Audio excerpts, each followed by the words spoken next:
For anyone with acne and sensitive skin, I want to talk to you guys about why this guy, Mandelic Acid, is my favorite alpha hydroxy acid. I became pretty obsessed with it early in my career as a cosmetic chemist. Don't worry, I'll make the little chemistry lesson pretty quick and then I'll show you guys some of my favorite Mandelic Acid products. When you hear about exfoliants in skincare, you'll typically hear about glycolic, lactic, and salicylic acid. Glycolic and lactic are alpha hydroxy acids, and salicylic is a beta hydroxy acid. Without going too far into it, in the context of these two, that basically just means that those two hydroxyl groups are separated by one carbon, alpha, over here, and two carbons, beta, over here. A key difference in terms of what these can do for our skin comes from the fact that glycolic and lactic acid are water soluble, whereas salicylic acid, because of this nonpolar carbon ring right here, it's more oil soluble. So our skin's lipid barrier is full of oil-soluble components, so salicylic acid can actually penetrate into pores and help decongest from within.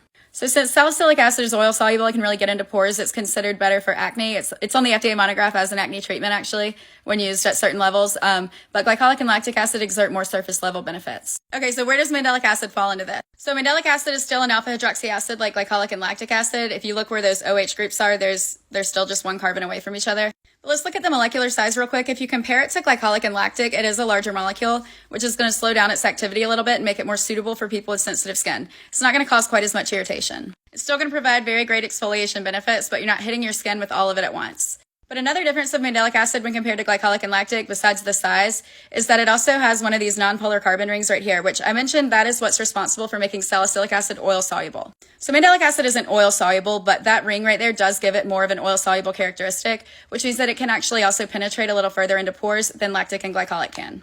So the size makes the activity a little slower compared to glycolic and lactic, which is going to make it better for someone with sensitive skin.